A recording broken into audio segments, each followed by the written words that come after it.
Hello, my name is Lewis and welcome to Gathering the Magic. Today we're looking at a $60 budget Mahadi Emporium Master deck tech. From the upcoming Commander Legends Battle for Baldur's Gate, this Cat Devil says at the beginning of your end step, create a treasure token for each creature that died this turn. This deck is all about sacrificing everything in sight, getting absolutely rich in all of that treasure, then spending that treasure on huge mana spells to get the win. I'm feline good about this one. I have to ask you to stop making puns now. As we always do, we're starting off hot with all of that ramp. First on up is Dark Ritual to add 3 Swamp to your mana pool, and Seething Song to add 5 Mountain to your mana pool. There's Burnished Heart we can pay and sack to get 2 basic lands out from our library, putting them onto the field tapped. Creature Sacrifice, Mahadi loves this. And Belwar Stone to add a mana of any colour an opponent controls could produce. For this budget brew, we've got budget rocks in Fire and Charcoal Diamond to add some more mountain or swampy mana. We have more staples in Commander Sphere and Mindstone to add either red, black or colourless and can both be sacrificed to draw a card. Although Mahadi only gives us treasure when creatures are sacrificed, having these are no harm as we have plenty of all-round sacrificial loving cards later on in this deck tech. There's Arcane Signet to add either of those Rakdos colours and Rakdos Signet to pay tap and add black-red to your mana pool. And finally, we have Sol Ring, because Sol Ring. Before we get onto that Sacrificial Slaughter, make sure to smash that like button and subscribe down below for all things MTG. Subscribing is completely free to do and it helps our channel grow and grow. You can also help support us by becoming a prickly pal today with our brand new channel membership.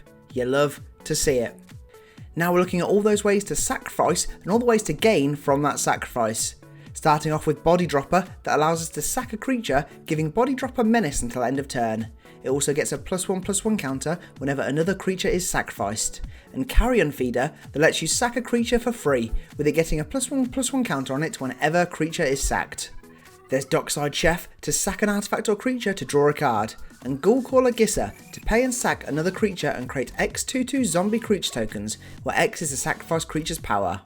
We've got Viscera Seer to sack a creature, scry 1, and Woe Strider, their ETBs, creating you a 0/1 goat. You can also sack a creature to scry 1, with it also having that Theros Beyond Death escape mechanic. Having all these sack outlets are key, making sure we have ways to chop down our board to get that end step treasure tokens. Next up is Skullport Merchant, the ETBs creating us a treasure token, with that added option to sack a creature or treasure to draw a card.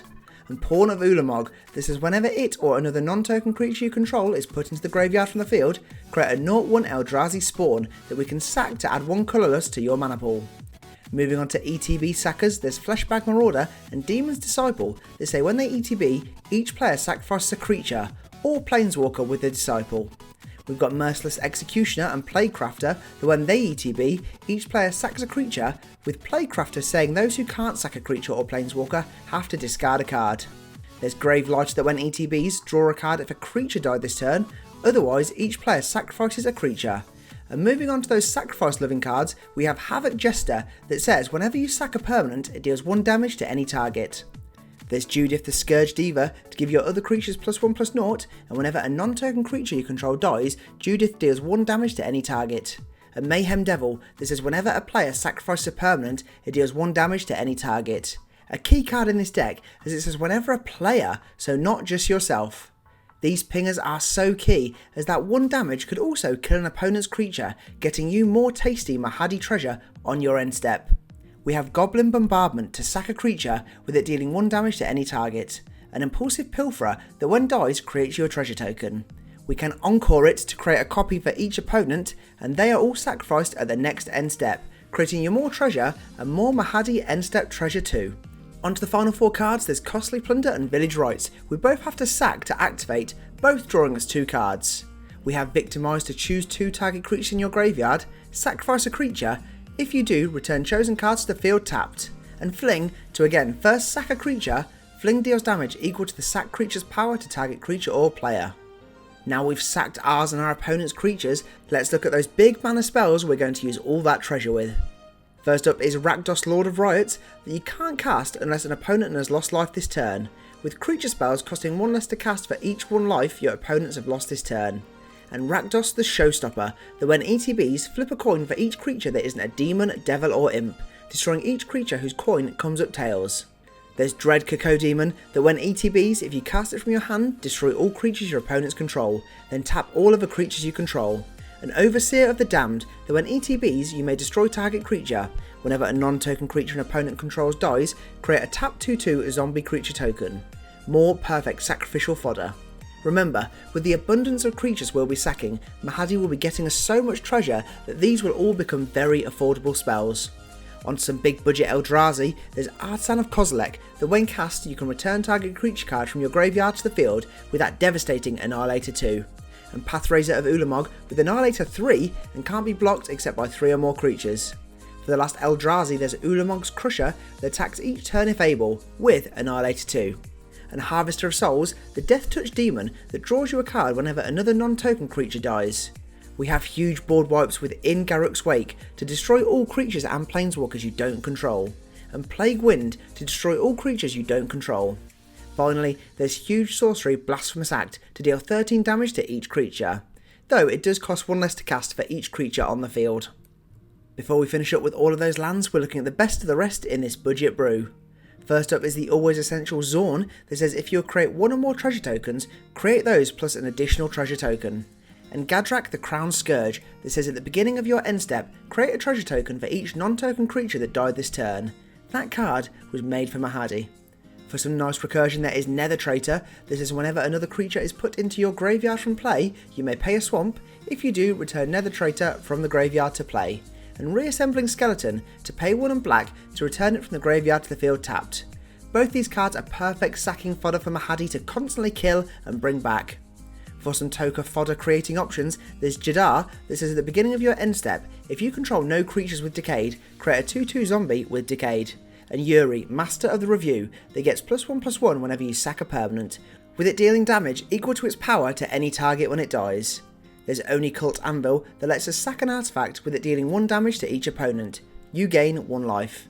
Whenever 1 or more artifacts you control leave the field during your turn, create a 1/1 construct artifact creature token.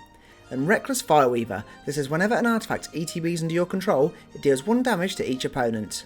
We've got Shambling Ghast that when dies, either target creature an opponent controls gets -1/-1 until end of turn, or you create a treasure token. There's Morbid Opportunist that says whenever 1 or more other creatures die, draw a card, triggering once each turn. And Greed to pay a swamp and 2 life to draw a card. Onto the removal we have Vandal Blast that we can overload to destroy each artifact you don't control. And Feed the Swarm to destroy target creature or enchantment an opponent controls, losing life equal to that permanent's mana value. There's a Braid to deal 3 damage to target creature or destroy an artifact, and Bedevil to destroy target artifact, creature or planeswalker. We've got Terminate to destroy target creature, and Infernal Grasp to destroy target creature, losing you 2 life. Finally we have Rakdos Charm to exile all cards from target player's graveyard, destroy target artifact, or each creature deals 1 damage to its controller.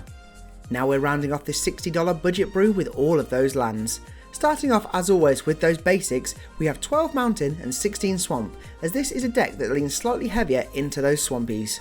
We have staples in Command Tower to add either of those Rakdos colours, and Exotic Orchard to add 1 mana of any colour an opponent controls could produce.